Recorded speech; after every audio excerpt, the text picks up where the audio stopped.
Halo, selamat siang untuk teman-teman Ansugi. Jadi hari ini kita mau bincang-bincang lagi. Nah, untuk hari ini khusus saya mau cerita tentang peningkatan CV menjadi PT. Beberapa waktu ini saya itu banyak sekali menemui pertanyaan-pertanyaan yang intinya sekarang saya bikin CV itu sama ribetnya dengan saya bikin PT. Kalau dulu saya mau mendirikan CV, saya nggak perlu cek nama, saya nggak perlu ribet ngurusin modal dan lain-lain.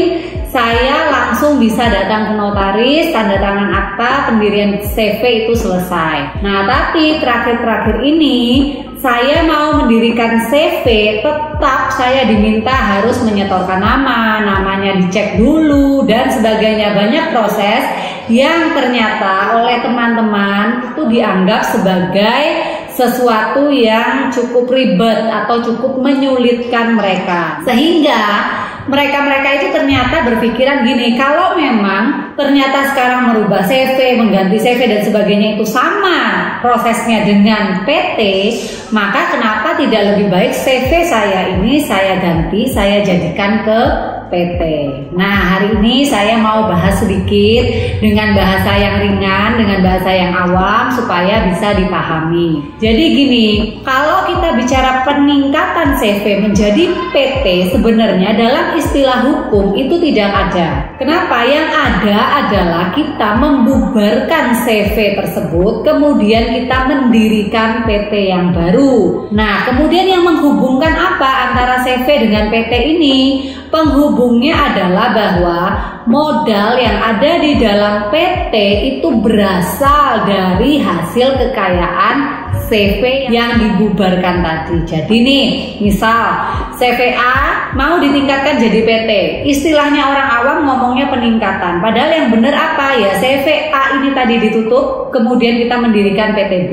Semua aset, semua hasil kekayaan yang sudah dihitung dari CVA ini tadi, namanya prosesnya adalah likuidasi, diselesaikan, ketemu kan sisa harta kekayaan CVA ini berapa. Nah, sisa harta kekayaan CVA inilah yang kemudian dibawa masuk menjadi modal di dalam PTB. Sehingga di dalam PTB itu biasanya di dalam akta pendiriannya akan disebutkan bahwa modal dalam PT ini berasal dari harta kekayaan CVA bla bla bla bla bla. Nah, supaya apa? Supaya ngeling, supaya orang-orang gitu ya, pihak ketiga yang biasa berhubungan dengan CV ini tahu betul bahwa PT dan CV ini memiliki hubungan kekhususan. Nah, jadi kira-kira seperti itu bentuk dan proses untuk merubah CV. Saya lebih suka menggunakan istilah merubah ya.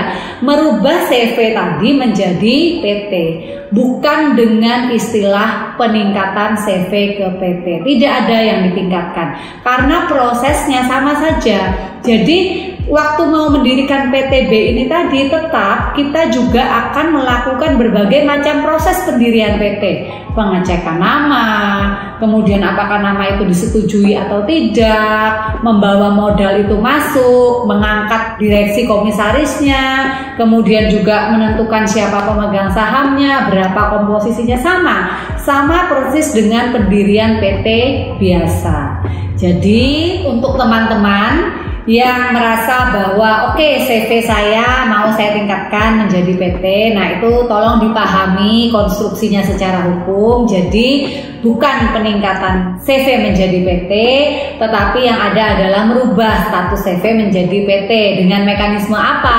Dengan mekanisme membubarkan CV yang ada, kemudian mendirikan perusahaan yang baru dan membawa aset kekayaan CV itu ke dalam perusahaan yang baru. Nah, kira-kira mungkin ini yang bisa saya sampaikan. Semoga apa yang saya sampaikan ini bisa diresapi, bisa bermanfaat untuk teman-teman yang memang mempunyai keinginan untuk merubah status CV-nya menjadi PT.